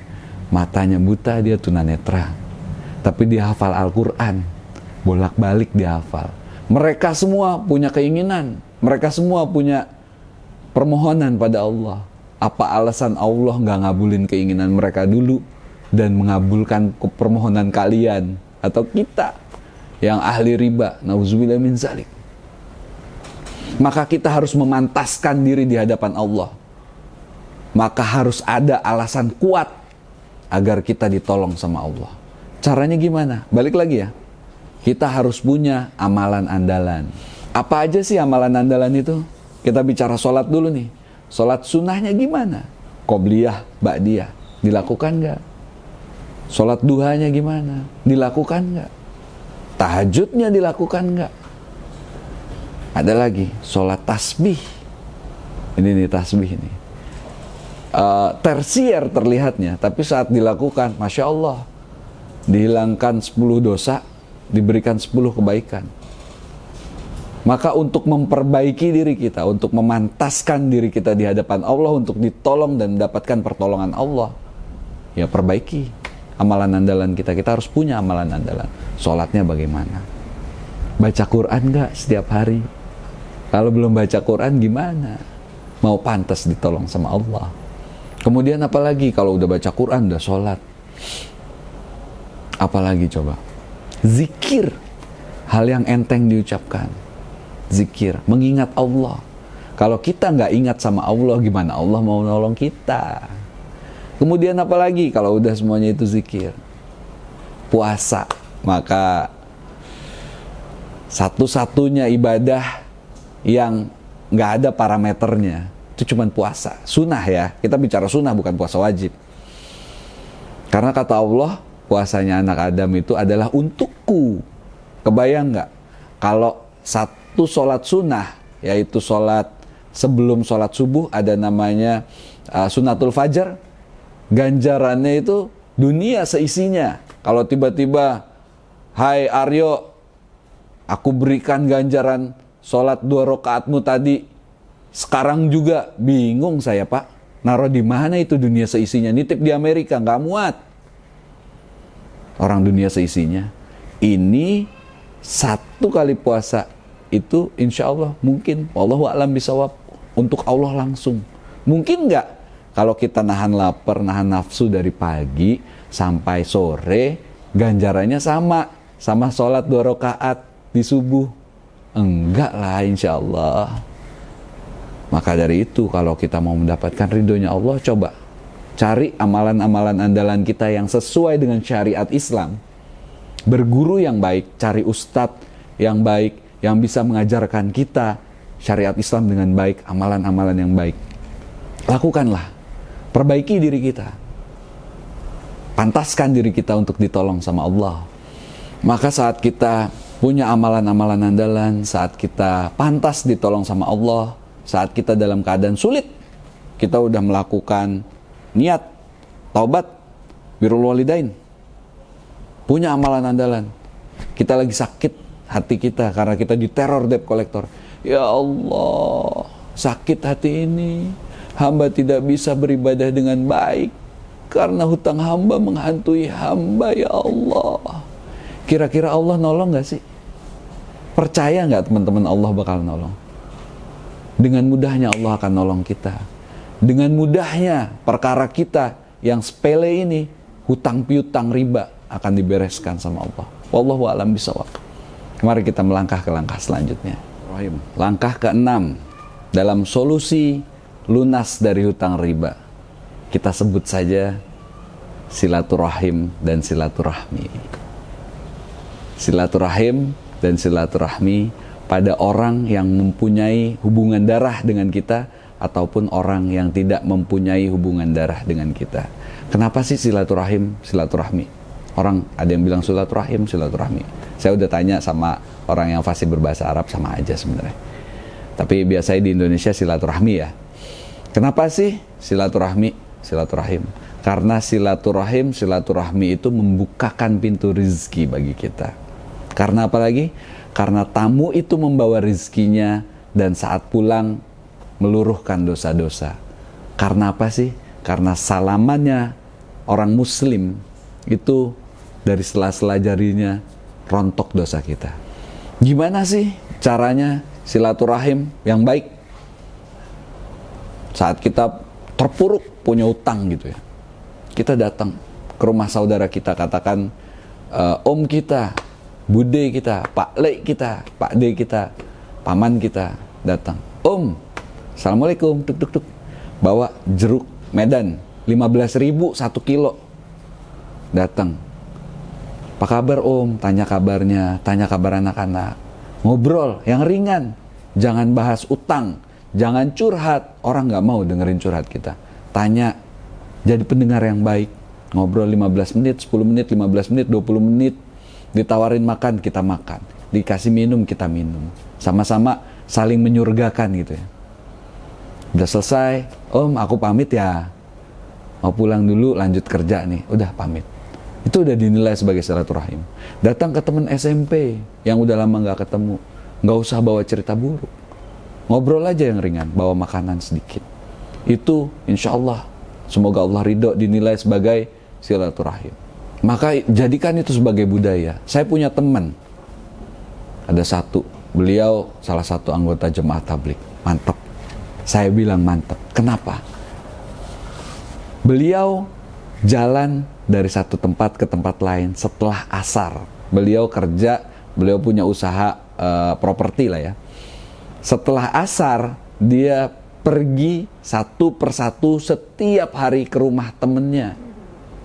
Bawa satu pouch kopi yang udah diseduh sama gelas kecil-kecil.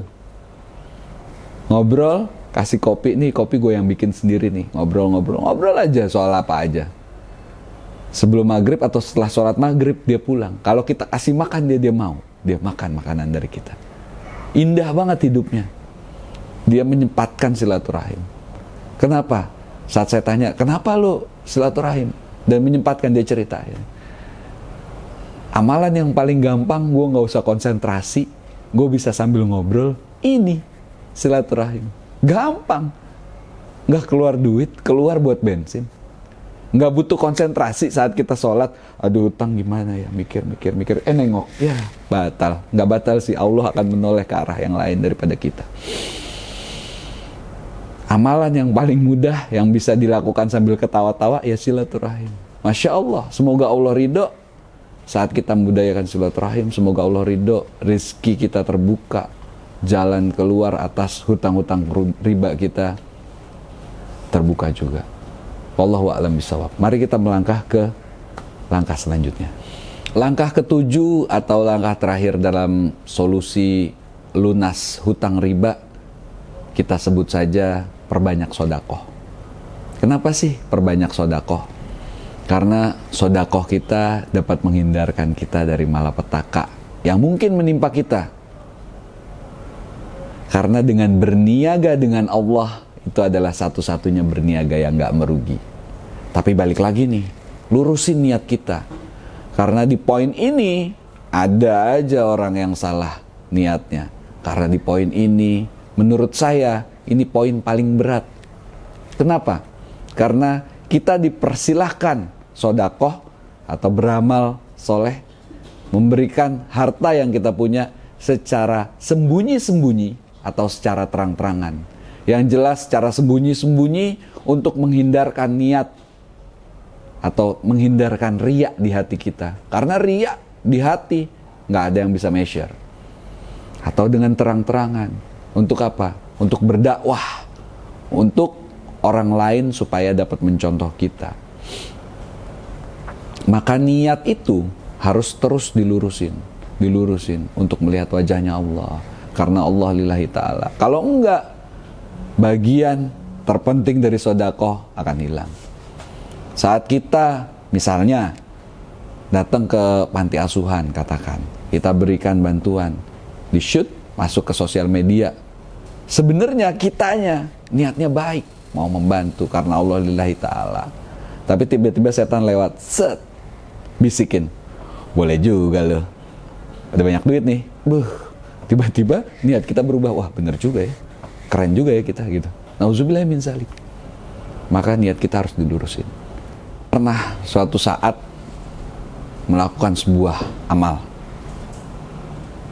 terus kemudian saya berangkat bekerja, nyetir di jalan, tiba-tiba qadarullah saya meleng. Di depan saya ada truk, hampir dar. Nauzubillah min zalik, itu kalau misalnya nggak boleh berandai-andai. Tapi qadarullah saat itu, alhamdulillah Allah memberi saya umur yang lebih panjang daripada saat itu. Saat itu saya sadar bahwa mungkin sedekah saya yang tadi itu menghindarkan saya dari bencana. Mungkin teman-teman pernah punya contoh kasus lain dalam hidup yang serupa dengan saya. Wallahu a'lam bishawab. Tapi sedekah kita saat kita berniaga dengan Allah, saat kita melengkapi amalan kita, saat kita melengkapi langkah kita dengan berniaga dengan Allah, maka insya Allah semoga Allah ridho, pintu solusi atas hutang riba kita akan terbuka sesegera mungkin setelah Allah ridho. Maka teman-teman, jika langkah pertama sampai langkah terakhir dilakukan dengan baik, dengan istiqomah, dengan niat yang lurus, dengan niat untuk dapat melihat wajahnya Allah, insya Allah. Kenapa saya bilang insya Allah? Karena saya sebagai saksi, udah banyak banget orang-orang yang dikodarkan dapat lunas dari hutangnya, mendapatkan pertolongan Allah, mendapatkan ridhonya Allah. Dan rata-rata teman-teman yang konsultasi ke kami di Strike Back Riba, itu dari 7 langkah itu pasti ada satu masalahnya nih. Ada aja nih, udah niat, udah tobat, udah sholat nggak? Belum. Nah loh, saya berantem sama ibu saya, ternyata ada yang begitu. Saya nggak berani ngomong sama pinjol, ya Allah. Ada yang nggak berani meninggalkan ribanya. Ada juga yang saya tanya, amalannya gimana? Oh, saya sholat 5 waktu. Tepat waktu nggak? Ya asar enggak sih. Ya Allah, gimana mau pantas ditolong sama Allah? Nah, saat kita memperbaiki diri kita, karena sesuatu yang baik adalah asalnya dari Allah, dan semua keburukan asalnya dari diri kita sendiri. Dan saat kita memperbaiki diri kita, maka Allah akan mendatangkan pertolongan pada kita. Wallahu a'lam bishawab. Sekali lagi untuk teman-teman yang merasa membutuhkan konsultasi pada kami, Strike Back Riba, insya Allah pintu kami terbuka dengan lebar. Jangan lupa subscribe channel YouTube Strike Back Riba, masuk ke Instagram Strike Back Riba, jangan lupa follow. Di situ ada link untuk join di WhatsApp group. Kalau WhatsApp grupnya udah penuh, di situ ada juga untuk join di Telegram. Silahkan bergabung. Di sana ada admin yang insya Allah senantiasa siap untuk dikonsulkan. Kemudian ada ustadznya juga, secara syariat Islam kita bisa bertanya. Yang perlu diingat adalah kami Strike Back Riba sama sekali tidak memungut biaya 1 sen pun dari teman-teman yang mau konsul. Kemudian biarkan kami yang menelpon. Semoga Allah ridho, jadi amal soleh untuk kami, untuk kebaikan kita bersama. Semoga Allah ridho. Wassalamualaikum warahmatullahi wabarakatuh.